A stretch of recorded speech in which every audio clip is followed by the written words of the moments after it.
Assalamualaikum warahmatullahi wabarakatuh. Salam Om Swastiastu, Namo Buddhaya, salam kebajikan, dan salam sejahtera untuk kita semua.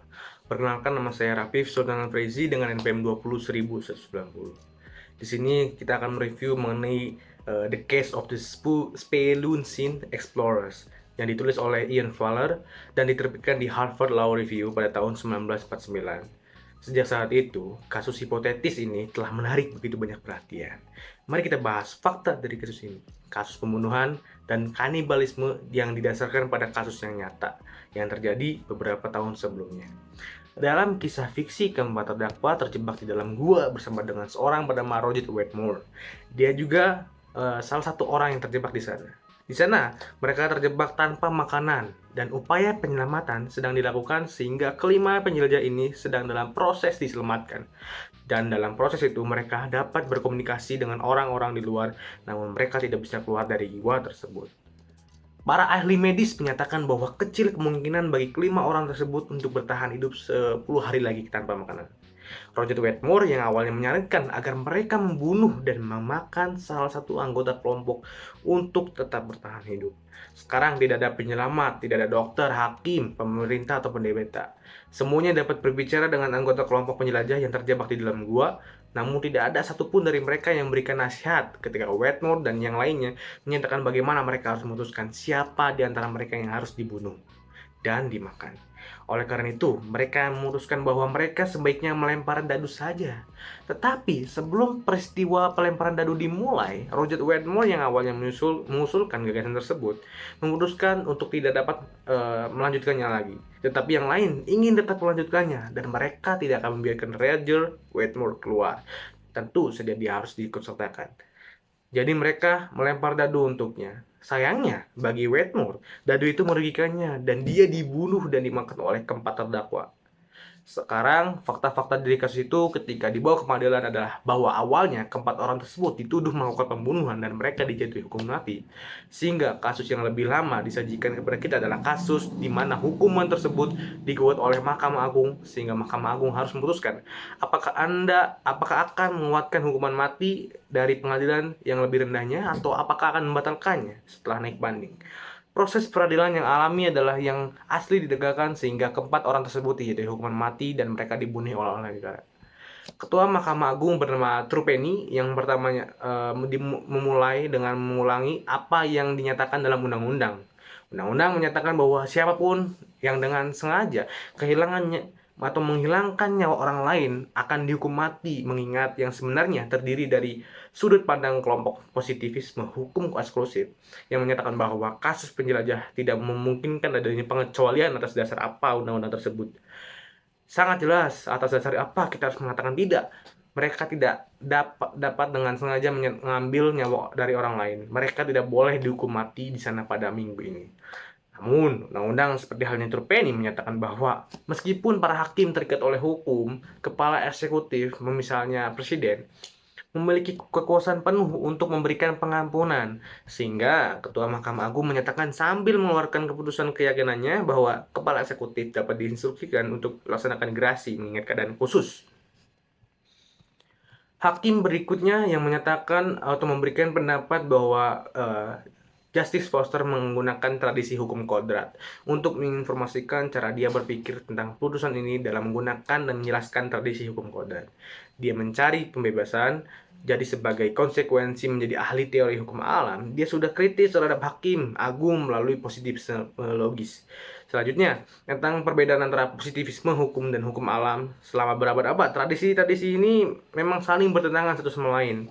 Karena Foster percaya bahwa alasan hukum berhenti sendiri dalam hukum Romawi itu disebut case ante rationali legis. Artinya kita memiliki hukum karena suatu alasan dan jika alasan itu hilang, maka hukum akan hilang. Selain hukum, kodrat juga kodrat dasar pengertian bahwa hukum itu sendiri hanya dibenarkan oleh sesuatu hukum. Jadi ini sangat berbeda dengan pandangan positivisme yang menyatakan bahwa hukum itu berdiri sendiri. Dalam pandangan ini hukum kodrat ya oleh Foster karena alasan keberadaan undang-undang tersebut tidak benar-benar berlaku dalam kasus ini. Kita hampir dapat menganggap keempat terdakwa ini berada di luar negara dan kembali ke keadaan alami. Keadaan Justice Foster juga menyebutkan bahwa nilai absolut kehidupan yang tampaknya kita hadapi dalam undang-undang yang menentang pengambilan nyawa seseorang terlalu dilebih-lebihkan dalam kasus ini. Justice Foster menyatakan bahwa cara yang sama kita harus mempertimbangkan bahwa keempat orang ini berusaha menyelamatkan diri mereka sendiri, sehingga ini sangat mirip dengan kasus pembelaan diri. Semua alasan ini Justice Foster membebaskan dan dia menyarankan bahwa seharusnya tidak ada hukuman. Menurut Justice Stating bahwa dalam kasus presiden dengan kata lain dalam suatu perkara yang telah diputus sebelumnya oleh Mahkamah Agung dan yang mana pengadilan selalu terikat. Inilah prinsip yang disebut dengan keputusan statis atau jurisprudensi, yaitu bahwa perkara-perkara sebelumnya mengikat keputusan-keputusan hakim dalam perkara-perkara yang akan datang. Dalam perkara sebelumnya, Persemakmuran versus Valjean, ini adalah kasus di mana pengadilan yang sama tidak menerima pembenaran kelaparan dan hampir kelaparan bagi seorang yang dituduh mencuri. Sehingga orang yang dituduh mencuri mengatakan, saya kelaparan dan saya tidak punya pilihan, oleh karena itu saya harus mencuri roti. Tetapi pengadilan menyatakan bahwa itu bukan pembenaran atas tindakannya. Dan mereka memvonis pencuri atas tuduhan pencurian. Jika dapat menghukum pencuri atas tuduhan pencurian dengan mengharapkan dia mati kelaparan, lalu bagaimana Anda tidak menerima menghukum keempat terdakwa ini di tuduhan pembunuhan karena mereka akan mati kelaparan? Akhirnya hakim ini menunjukkan bahwa meskipun undang-undang tentang pembunuhan mensyaratkan tindakan yang disengaja itu tidak bisa dibandingkan dengan pembelaan diri karena diri sendiri, pertahanan adalah respon impuls untuk mempertahankan diri, itulah yang dimaksud dengan pembelaan diri. Namun, itu adalah tindakan disengaja yang disengaja diputuskan setelah musyawarah antara penjelajah Spelunsen. Ini, apakah keputusan ini dibuat setelah membicarakan sesuatu dan mempertimbangkannya? Itu sangat berbeda dari tindakan spontan di mana Anda mencoba melindungi diri sendiri karena alasan-alasan ini.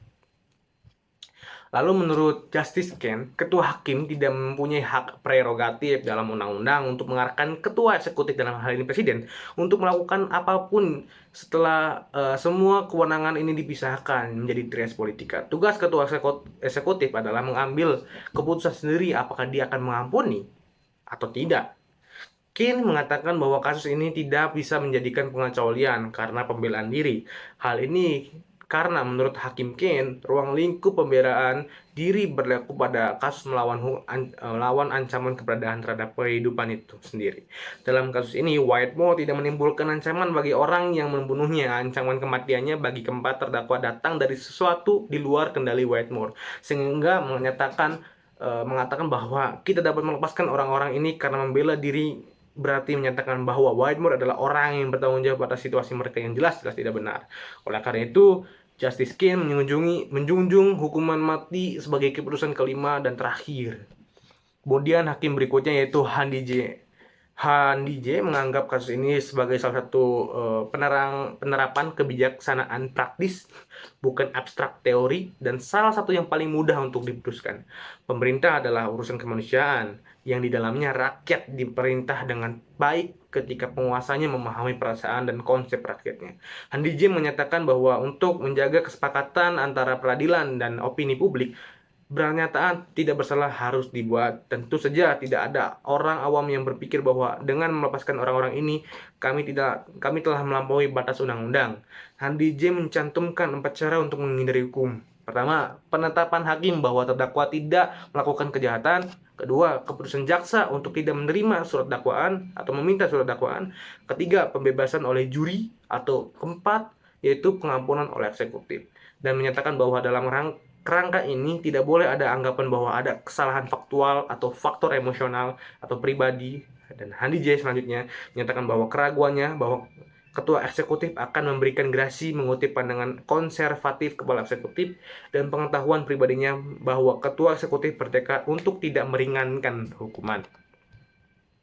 Dan terakhir dari saya dapat disimpulkan bahwa di mana kita mendapat pembelajaran dalam kasus ini, di mana memperkenalkan pada panorama teori-teori hukum